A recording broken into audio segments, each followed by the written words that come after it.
여러분 안녕하세요. 철박통 인문학 크리에이터입니다. 총 20편으로 구성되어 있는 논어 제11편 선진편에 이르렀습니다.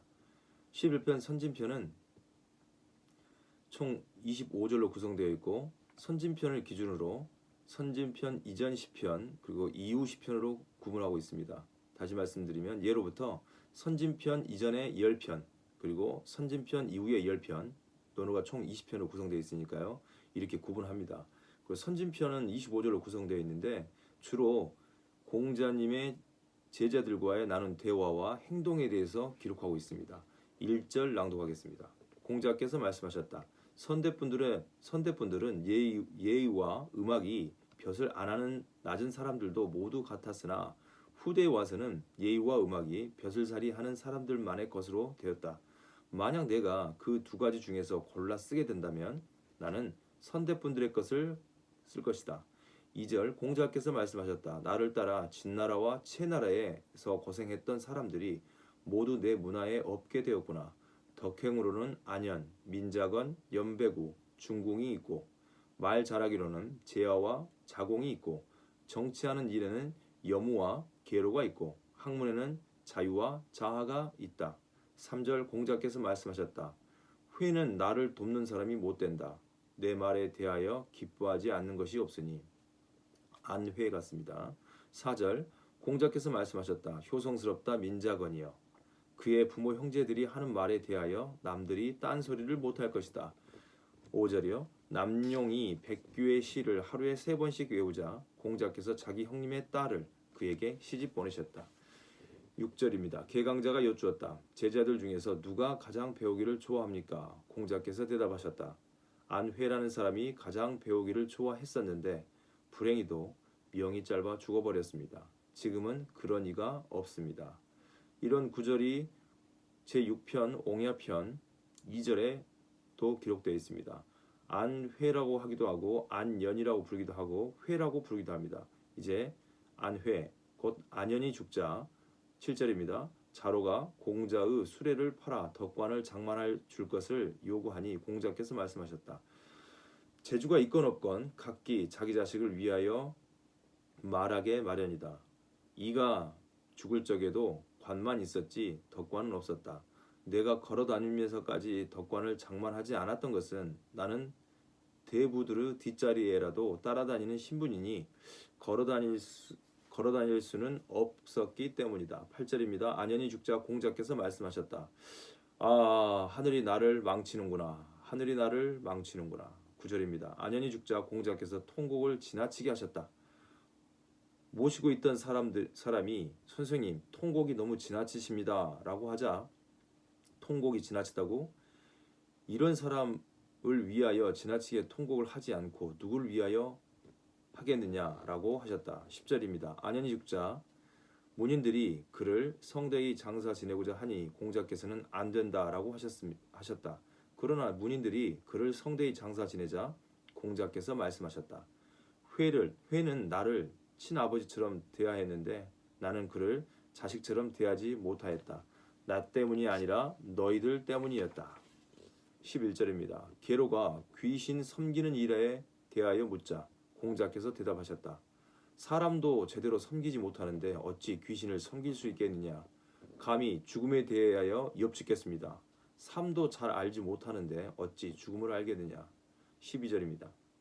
민자건은 선생님을 모시고 있을 적에는 부드럽고도 사리가 분명한 모습이었고 자로는 강하고도 용감한 태도였으며 여묘와 자공은 거두면서도 즐거운 모습이었는데 공자께서는 이를 즐거워하셨다. 그리고 유와 같은 사람은 제 명대로 살지 못하겠구나 하고 말씀하셨다.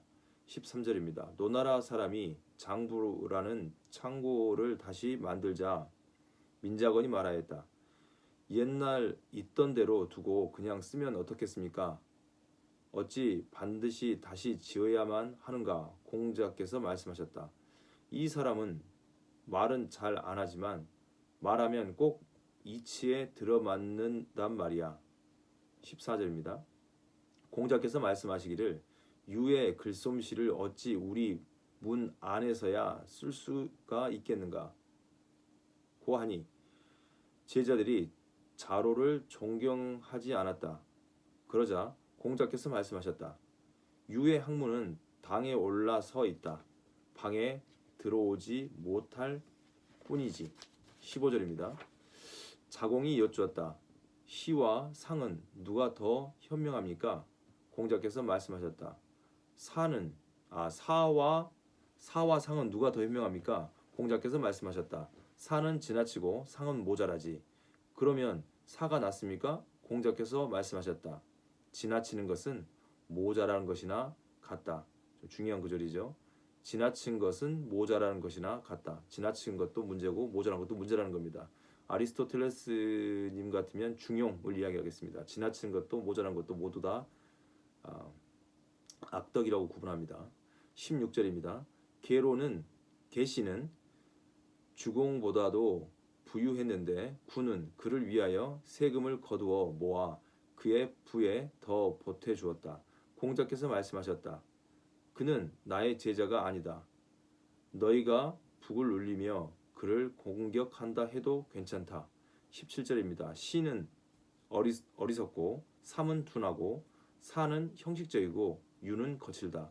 다 제자들 같습니다. 시는 어리석고 삼은 둔하고 사는 형식적이고 유는 거칠다. 18절입니다. 공자께서 말씀하셨다. 회는 거의 공부를 터득했지만 쌀통은 자주 비었다. 사는 가르침을 받아들이지 않았으나 재산을 불리었고 재물에 대한 예측은 여러 번 적중하였다. 19절입니다. 자장이 바탕이 착한 사람의 특징에 대하여 여쭙자 공자께서 말씀하셨다. 이전 사람들의 행실을 잘 따르지 않아 역시 성인의 영역에는 들어가지는 못하는 사람이다. 20절입니다. 공자께서 말씀하셨다. 말하는 것이 성실하면 그를 편들기는 하겠지만 그가 군자다운 사람일까?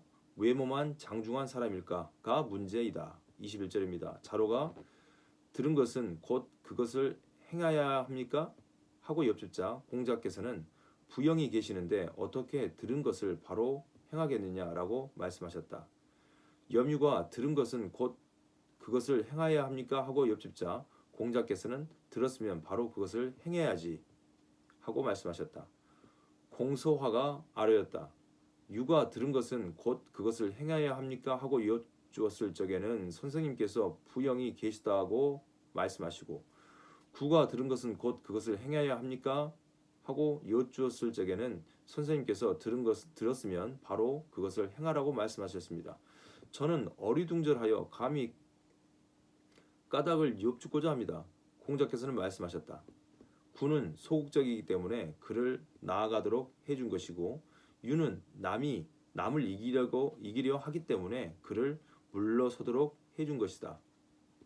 22절입니다. 공자께서 광 위에서 위난을 당하셨을 때 안연히 뒤늦게 오자 나는 내가 죽은 줄 알았다 라고 하시자 그는 선생님이 계시는데 제가 어찌 감히 죽겠습니까? 하고 대답하였다. 23절입니다. 계자인이 여쭈었다. 중유와 염구는 대신이라 할 수 있겠습니까? 공자께서 말씀하셨다. 나는 선생님께서 비상한 사람에 대하여 물으실 줄 알았더니 겨우 유와 구에 대한 질문이시군요. 이른바 대신이란 도로서 임금을 섬기다가 제대로 되지 않으면 그만두는 것입니다. 지금 유와 구는 자리나 채우는 신하라 할 것입니다. 그렇다면 명령을 따르기만 하는 사람들입니까? 공자께서 말씀하셨다. 아버지와 임금을 죽이는 것 같은 짓은 따르지 않을 것입니다. 24절입니다. 자로가 자고를 비의읍제로 보내려 하자 공자께서 남의 자식을 해치는 짓이다 라고 하셨다. 자로가 백성들이 있고 사직이 있는데 어찌 반드시 책을 읽은 연후에야 공부를 했다고 하겠습니까? 라고 아뢰자 공자께서 말씀하셨다. 이래서 말 잘하는 사람을 미워하는 것이다.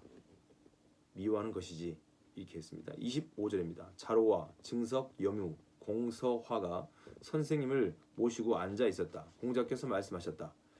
내가 얼마간 너희보다 나이가 많긴 하나 나를 꺼리지 마라. 늘 말하기를 나를 알아주지 않는다고 하여 왔는데 만약 너희를 알아주는 이가 있다면 어떻게 하겠느냐? 자로가 불쑥 나서며 대답했다. 제후의 나라가 큰 나라들 사이에 끼어 있어 군대에 의한 침략을 당하고 있고 다시 기근까지 겹쳐 있다 하더라도 제가 그 나라를 다스린다면 거의 3년이면 백성들을 용감하게 만들고 또 올바른 길을 알도록 하겠습니다. 공자께서 빙긋이 웃으셨다. 구야, 너는 어떠하냐? 염유가 대답하였다. 사방 6, 70리 또는 5, 60리 되는 곳을 제가 다스린다면 대략 3년이면 백성을 풍족하게 할 수 있을 것입니다. 예약 같은 것은 다른 군자의 힘을 기다려야 하는 하겠습니다. 다른 군자의 힘을 기다려야 하겠습니다. 저가 너는 어떠하냐? 공소화가 대답하였다. 이것을 할 수 있다는 뜻이 아니라 배우고자 하는 것입니다. 종묘의 제사나 임금들이 모일 때에 검은 예복과 예관을 착용하고 작은 일을 돕게 되기 바랍니다. 돕게 되기 바랍니다. 저마 너는 어떠하냐? 증석은 스를 타던 속도를 늦추다가 댕글에 멈추고는 스를 밀어 놓고 일어서서 대답하였다. 저는 세 사람이 얘기한 것과는 다릅니다. 공자께서 말씀하셨다. 무슨 상관이 있느냐? 각자가 제 뜻을 말하는 것인데 늦은 봄에 봄옷을 지어 입고 어른 5-6명과 아이들 6-7명과 어울리어 기수에서 목욕하고 무에서 바람을 쐬고 읊조리며 돌아오는 것입니다. 공자께서는 크게 한숨을 쉬며 나도 점에게 찬동한다고 하셨다.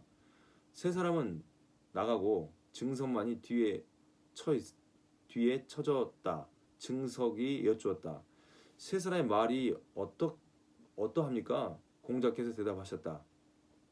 각기 제 뜻을 말했을 따름이지. 선생님께서는 어째서 유의 말에는 빙긋이 웃으셨습니까? 나라는 예로서 다스려야 하는데 그의 말에는 겸양이 없어. 그래서 웃었던 것이야. 구의 경우는 나라를 다스리는 게 아니지 않습니까?